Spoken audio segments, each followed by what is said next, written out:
I don't know, man. But what I will do is, before we actually talk about this match, I unintentionally skipped over an incredibly important segment.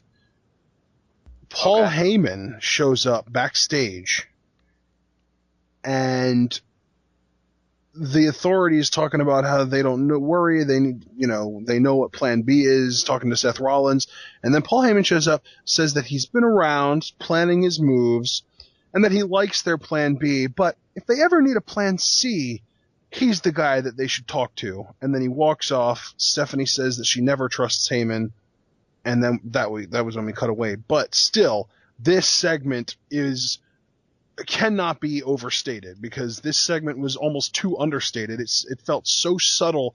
They barely slipped it in there. If they would have, you know what, dude? They should have swapped the amount of emphasis that they put on this segment with the amount of emphasis that they put on advertising the freaking app and, the network, because this segment to me was the most important segment of the night, because to me, this is the first sign that we've gotten since WrestleMania that Brock Lesnar is still lurking in the shadows.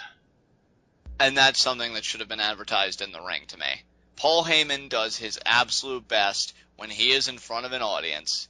He should have, during an authority segment where they're all gathered in the ring, Seth Rollins boasting about his Money in the Bank achievement, Heyman should have strolled on out, because first of all, the looks that the authority would have given him would have been like, what are you doing out here? And then Heyman goes and he does his usual spiel and he says, now Rollins, I like you. I like you very much. I like how you take care of business, but let's be honest, sometimes even a plan B doesn't pan out. And that's when you go to plan C, and that is where I come in, or just something along those lines. And yeah, they tease Brock Lesnar in the ring, create that atmosphere. I feel like you had the perfect word, Ashton. This was so underplayed that honestly, if I was just catching this and I wasn't really processing it, I'd probably think, oh, well, maybe he's going to bat for Cesaro. Because Yeah. I could expect Cesaro to get this kind of treatment. Plus, I'd probably be that fan that'd be like, Plan C, C is in Cesaro. Huh, I figured it out.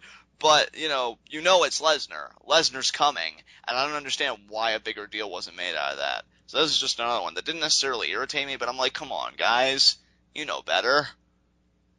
Yep. All right, dude. Now let's talk about this main event. Honestly, not even that much to talk about. The entire match was just drowned out with "Let's go Cena, Cena sucks" dueling chants.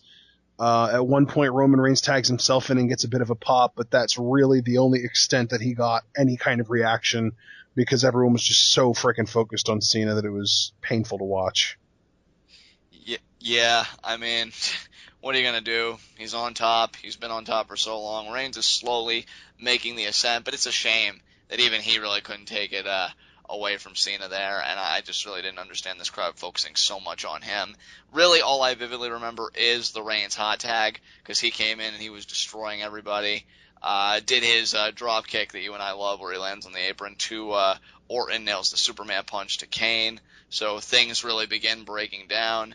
And ultimately, I don't even think, yeah, that's right, this match didn't even have a winner, because soon the numbers game catches up to Reigns and the referee throws the contest out.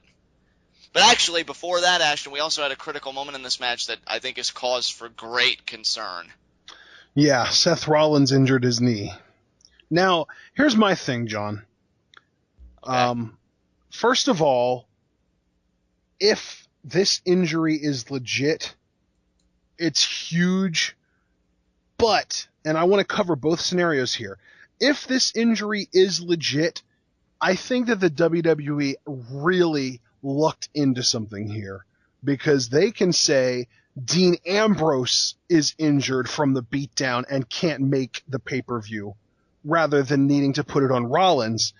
And that way, if they can't have this match, they have an out, because they had the Ambrose beatdown and he didn't show up for the rest of the night. They said that he wasn't going to, and he didn't. Now, I think that was an audible, but at the end of the day, it didn't happen. Now, option two, you would think, with the emphasis that I'm putting here on this Brock Lesnar tease, what was the first thing Paul Heyman said? I like your plan B, but... Well, guess what? Plan B just got taken out, so what's the new plan B, John? Plan C. Right, Brock Lesnar. That's where So he moves in. I have a hunch that Rollins' injury is a kayfabe one. I legitimately am beginning to believe, because here's the thing, they cut the camera to the perfect angle so that you could see the ref do the X. Now, generally the WWE doesn't like their people to see it when that happens, because they don't want people at home to know when people are legitimately injured or not. But WWE also realizes that the internet fans love to pay attention to the things that go on in the background and try and catch stuff like that. So I think they were intentionally working the internet by having the ref do that. And I guarantee you, every freaking dirt sheet on the planet is going to come out with a report saying Rollins is legitimately hurt. The ref threw up the X without actually talking to anybody within the company.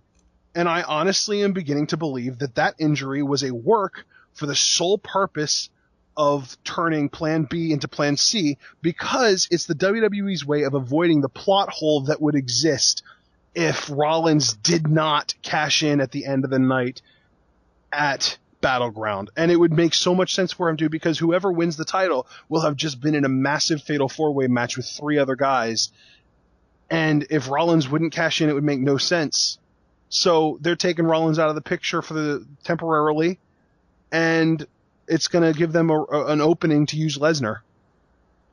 Right. It's so funny you were saying all you were about the dirt sheets, because I was looking at one while you were talking. It was no DQ, and you were right on the money. It says, in an update from earlier, Seth Rollins was indeed helped to the back by a WWE medic.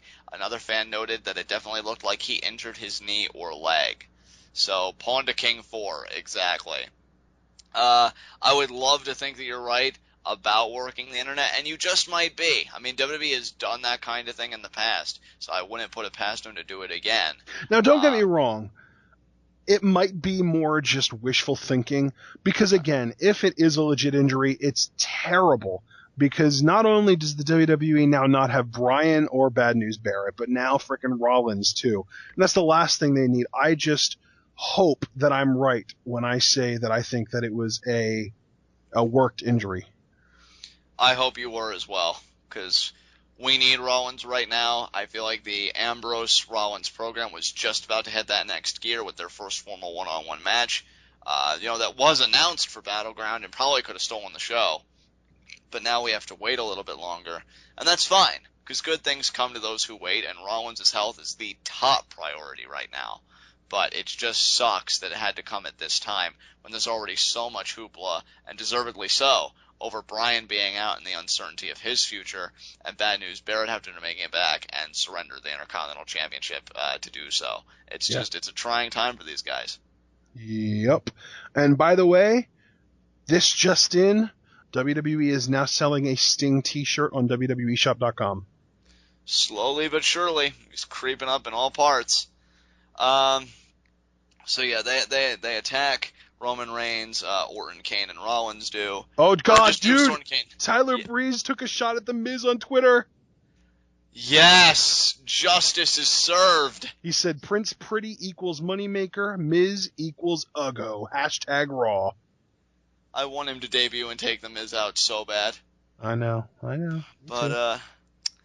yeah, no, it was Orton and Kane who put the boots to Reigns. That was my mistake. Rollins, of course, was dealing with his knee injury. I believe, that they tried him out a comeback, Roman Reigns and John Cena, but ultimately this leads to a miscue between Reigns and Cena, where Reigns spears Cena, and, they try and take Reigns out. They seem to successfully do so, at least for the moment. Kane, I think, he chokeslams Reigns, but then Orton RKO's Kane. So all 4 guys kind of did something to each other in one way or another. And then Orton comes off from the ropes, in his posing, and he eats a spear from Roman Reigns. I'd have a bigger problem with this if I didn't have a memory of SmackDown with Randy Orton standing tall after getting an RKO on Roman Reigns. So I guess this is just Reigns' move on the chessboard. So, yeah, he comes away dominant again. Yep. All right, anything else you want to say about that, or can we just Nothing more to say, dude. Nothing more to say. All right, high spots and low shots, and my low shot. You know what? My low shot is Damian Sandow. You got on the show plugging freaking Sonic, dressed up as an employee, wanting to have a chili cheese dog or whatever it was that you were about to eat, and Adam Rose couldn't even let you have your meal. Oh, how the mighty have fallen. Yeah, Damien Sandow was my low shot. Yeah, I can dig that. My low shot's going to be Cesaro because he's losing his manager to Brock Lesnar and he lost his match to Big E. You know what stings more than you saying that? You The fact that saying it's that and true. being right. Yep, pretty much. We already did your high spot, so I guess we'll just do My mine. high spot is Dolph Ziggler, yeah. Yeah, my high spot, you know what? I'm going to say Jack Swagger. I like it. Yeah, part of a great segment. And hey, he stood tall yet again. Now, he's been standing tall all the time on TV. Clearly, he's going to lose at Battleground, but I just really want him to enjoy being this level of over because I don't know if he'll ever experience it again. So, great job, Jack. You're my high spot. Yep, absolutely. All right, with that said, let us get into our last segment, the Raw request. Ashton, after this Raw, I am dying to know, brother. What is your Raw request tonight? Mix up your format, please. Good enough for me. Seriously, dude, like, we get that you're trying to get Bo Dallas over as a heel, but is the only way to do that having him go on immediately before the main event? And we get that you're trying to protect your main event guys, but does that mean that you have to have the match start at 5 of so that we know it's going to end in a DQ every freaking week?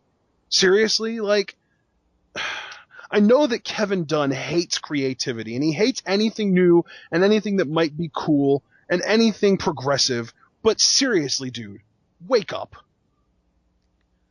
I co-sign wholeheartedly to that. In fact, I have this sneaking suspicion that Raw Request is just going to be the Hate Kevin Dunn segment, because this guy just finds a way to keep pissing in the punch bowl, and it's starting to tick me off.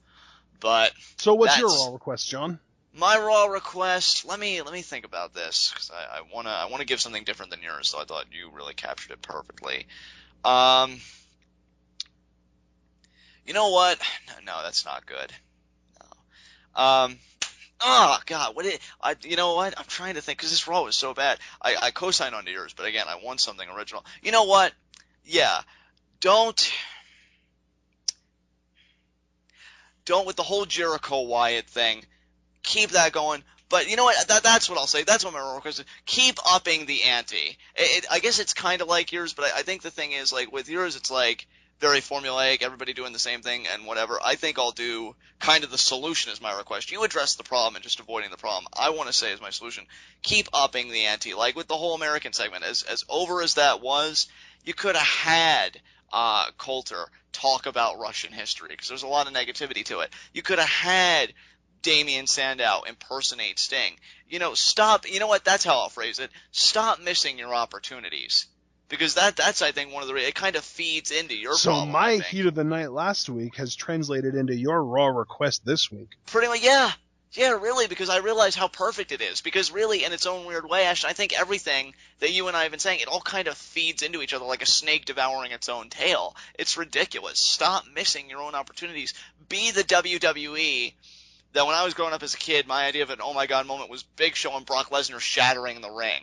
You could have gotten nuclear levels of heat for Sandow tonight had you had him do Sting. And again, the American segment, great, but I feel like it was missing a certain punch because Zeb was appealing to the lowest common denominator of rhetoric. I love America, wave your flag, this and that, and just face down in the muck. Face down in the muck. Why? And maybe it's because I'm cynical of the process and just where we are in 2014. Maybe I'm projecting. That, I think, is a claim that has merit. But at the same time, put your back into your mic work, for God's sakes. I try harder than you people do, and I don't get paid for it. It's shameful. I commend AJ and Paige at least. I know you don't like the direction action, but it seems like they're trying to go in an intriguing place with Paige playing the fucks and AJ, trying to outsmart her because she's the wily veteran. I don't know what's really going on there, but at least they're trying something. I feel like there was so much effort and so much just lazy writing. Like, what should we do with Sandow? We do have the Sting video game announcement. No, we're going to really go balls out with him tonight. We're going to have him advertise Sonic. Oh my God, you had me at Sonic, right? And then they do it. It's ridiculous. up your game, stop missing your opportunities, get off the bench, and start producing TV that can get you those network buys. Because that's the only reason you have to shove it down our throats 6 times a night, is because your programming isn't doing that job for John, you. 16. 16. Thank you. 16 times in one night, because your product isn't doing a good enough job of that for you. Well said, my friend. Well said. And with that said, this has been Raw mercifully. This has been extraordinarily. I'm John. That's my cohort and commentary, Ashton. Guys, comment and subscribe on YouTube. Did you hate this Raw as much as we did? Vent to us. Did you love it and want to defend it? Come at us. Just talk to us. I'd like to hear another voice because I think I'm slowly going insane. Discuss. I'm another voice. You are another voice, and you're an exceptional voice, but I think you know what I mean. We need to have a bigger dialogue, dude, because you and I can't be the only ones who are just pissed that we ate really bad cornflakes, so to speak. There's got to be more people. There's got to be. But somebody poisoned the water hole. I love that. But anybody who is out there, if you don't want to comment, I at least hope you extend us the courtesy of joining us again for our NXT review, where the most pertinent question is, what's going to happen to Natalya this week? Sorry. All right, take care, guys. Peace.